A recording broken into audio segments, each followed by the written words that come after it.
Hello friends, good morning. સાયન્સની આ digital દુનિયામાં હું આપ સૌનું ફરી એકવાર સ્વાગત કરું છું.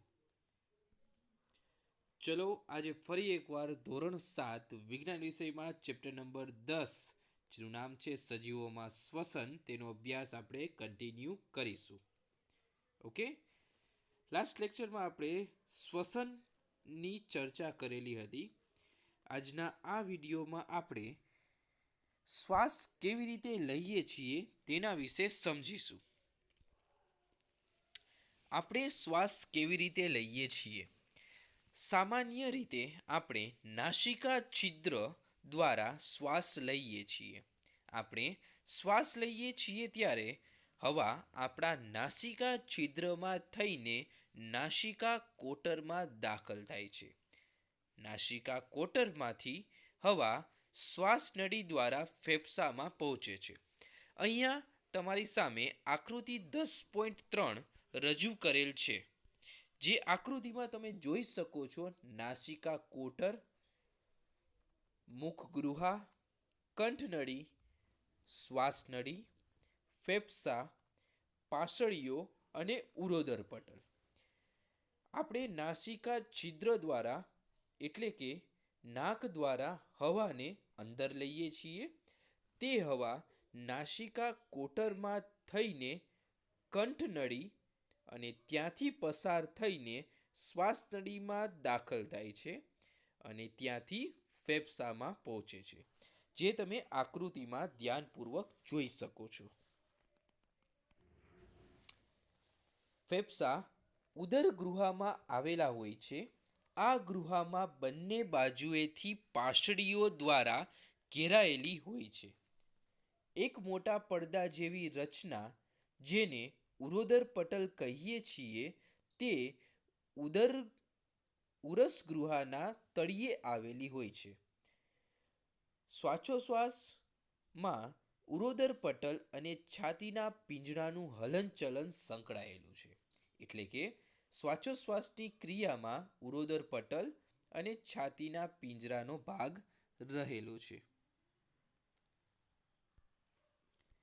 હવે આપણે જોશું કે ઉરોદર પટલ અને પાસળીઓ વચ્ચે કઈ રીતનું હલનચલન થાય છે, જેથી આપણે બહારની હવા અંદર અને અંદરની હવા ફરી પાછી વાતાવરણમાં મુક્ત કરીએ છીએ. તો ચલો આપણે જોઈએ. શ્વાસ દરમિયાન પાસળી ઉપર તરફ અને બહાર તરફ નીકળે છે અને ઉરોદર પટલ નીચે જાય છે. ત્યારબાદ આ હલનચલન આપણી ઉરસગૃહના અવકાશમાં વધારો કરે અને હવા ફેફસામાં અંદરની તરફ જાય છે. ફેફસા એ હવાથી ભરાઈ જાય છે.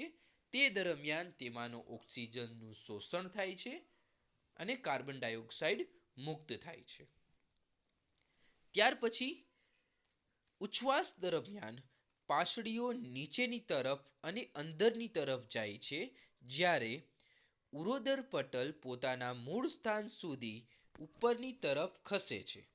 જે ઉરસગૃહનું કદ ઘટે છે અને ફેફસામાં રહેલ કાર્બન ડાયોક્સાઇડ યુક્ત હવા ફરી પાછી વાતાવરણમાં બહારની તરફ આવે છે. તો આ હતી શ્વાસોશ્વાસની ક્રિયા. આકૃતિ આપણે જોઈ એ પ્રમાણે અહીંયા તમારી સામે આકૃતિ નંબર 10.4 દર્શાવેલી છે, જે શ્વસન તંત્રની આકૃતિ છે. આ આકૃતિ તમે દોરવાનો પ્રયત્ન જરૂરથી કરજો. આગળના ધોરણમાં આ આકૃતિ નામ નિર્દેશન સાથે ડ્રો કરવાની તમને આવશે, જેથી અત્યારથી તમે આ ધોરણ માટે અને આગળના ધોરણ માટે આ આકૃતિ તમારે દોરવાનો પ્રયત્ન જરૂરથી કરવાનો રહેશે.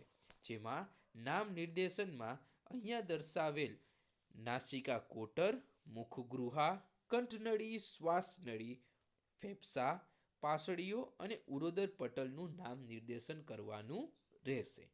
આ આકૃતિ તમે જે જુઓ છો એ મનુષ્યના શ્વસન તંત્રની આકૃતિ છે.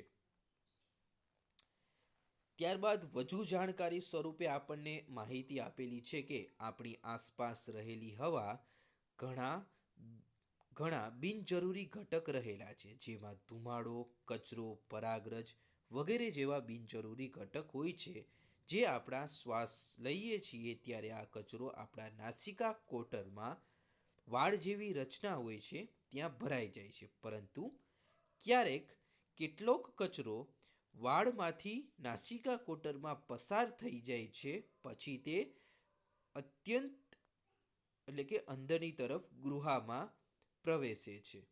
પરિણામે બરાબર છે આપણને છીંક આવે છે. છીંક આ બધા જ કચરોને બરાબર છે આપણા નાકમાંથી એટલે કે નાસિકા કોટરમાંથી બહાર ત્યજી દે છે કે બહાર ફેંકી દે છે.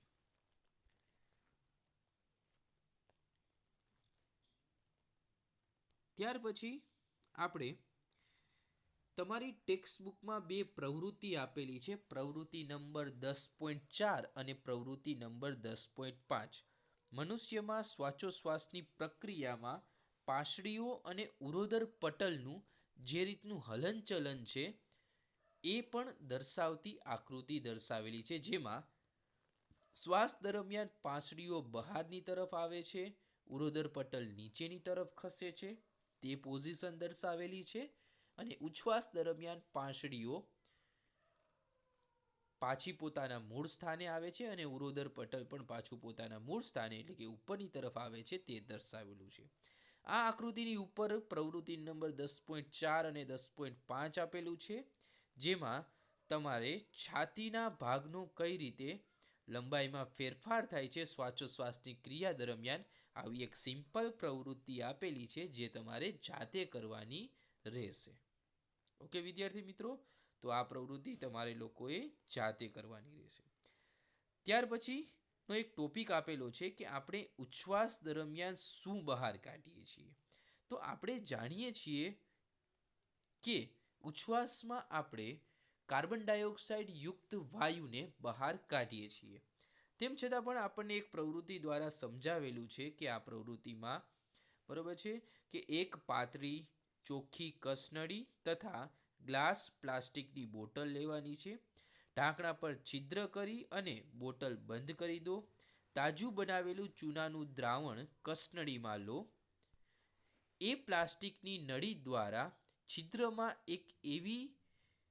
છિદ્રમાં એવી રીતે નાખો કે જે ચૂનાના પાણીમાં ડૂબી જાય. હવે નળી દ્વારા અમુક સમય સુધી ફૂંક મારો. શું ચૂનાના પાણીમાં કંઈ રંગ પરિવર્તન થાય છે? પ્રકરણ 6માં તમે આ બાબત વિશે શીખી ગયા છો કે જે તમને દર્શાવે છે કે ઉચ્છ્વાસમાં કાર્બન ડાયોક્સાઇડ વાયુ રહેલો છે. બરાબર છે. આ ઉપરાંત પણ તમારી બુકમાં અન્ય પણ એક બે પ્રવૃત્તિ કરીને તમને આ બાબત સમજાવેલી છે, જેમાં દર્શાવે છે કે આપણે હવા અંદર લઈએ છીએ કે બહાર કાઢીએ છીએ ત્યારે વાયુઓનું મિશ્રણ છે. આપણે શું બહાર કાઢીએ છીએ એના વિશે અમુક પ્રશ્ન પૂછીને તમને એક પ્રવૃત્તિ દ્વારા દર્શાવેલું છે, જે આકૃતિ 10.7 શ્વાસોશ્વાસની પ્રક્રિયા દર્શાવતો એક નમૂનો, જેમાં એક રબર બેન્ડ, ફુગ્ગો, પ્લાસ્ટિકની બોટલનો ઉપયોગ કરીને તમને એ બાબત સમજાવેલી છે. તો આમ શ્વાસોશ્વાસની પ્રક્રિયામાં કઈ રીતે શું જોવા મળે છે, કયો વાયુ બહાર કાઢીએ છીએ, કઈ રીતે શ્વાસ અને ઉચ્છ્વાસની પ્રક્રિયા થાય છે, આ બાબત તમને અહીંયા સમજાવેલી છે. શ્વાસ માટેની હવામાં મોટાભાગે 21% ઓક્સિજન અને ઉચ્છ્વાસની હવામાં 16.4% ઓક્સિજન રહેલો છે. આપણા ફેફસાની વાત કરીએ છીએ, જેમાં 0.04% કાર્બન ડાયોક્સાઇડ અને ઉચ્છ્વાસમાં 4.4% કાર્બન ડાયોક્સાઇડ રહેલો છે. એટલે શ્વસનમાં 21% ઓક્સિજન, 0.04% કાર્બન ડાયોક્સાઇડ, ઉચ્છ્વાસની હવામાં 16.4% ઓક્સિજન અને 4.4% કાર્બન ડાયોક્સાઇડ વાયુ રહેલો છે. તો આમ આપણા માટે આજના લેક્ચરમાં જરૂરી હતું મનુષ્યનું શ્વસન તંત્ર. આજના વર્કશીટમાં બરાબર બે જ પ્રશ્ન છે, એટલે બે પ્રશ્ન હું અત્યારે જ અહીંયા તમારી સામે બોલી જાઉં છું કે મનુષ્યના શ્વસન તંત્રની આકૃતિ દોરી સમજાવવાનું રહેશે. એટલે કે ટેક્સ્ટબુકના પેજ નંબર 111 પર જે નાસિકા છિદ્ર, નાસિકા કોટર, ફેફસા વિશે માહિતી આપેલી છે, ફક્ત મનુષ્યના શ્વસન તંત્રની આકૃતિ દોરી તેટલી માહિતી એક પેરેગ્રાફમાં લખવાની રહેશે. બીજો પ્રશ્ન, શ્વાસોશ્વાસની પ્રક્રિયા આપણે કઈ રીતે કરીએ છીએ, તો આમાં ઉરોદર પટલ અને પાછળીનું કઈ રીતે હલનચલન થાય છે એ બીજો પેરેગ્રાફ 111 નંબરના પેજ નંબરનો તમારે લખવાનો રહેશે. બે જ પ્રશ્ન, મનુષ્યના શ્વસન તંત્રની આકૃતિ દોરી તેના વિશે થોડીક માહિતી આપો. બીજો પ્રશ્ન, ઉરોદર પટલ અને પાછળીના હલનચલન વિશે સમજાવો. તો એ બાબત તમારે લખવાની રહેશે. થેન્ક યુ વિદ્યાર્થી મિત્રો. નેક્સ્ટ લેક્ચરમાં ફરી આપણે આ ચેપ્ટરને કન્ટિન્યુ કરીશું.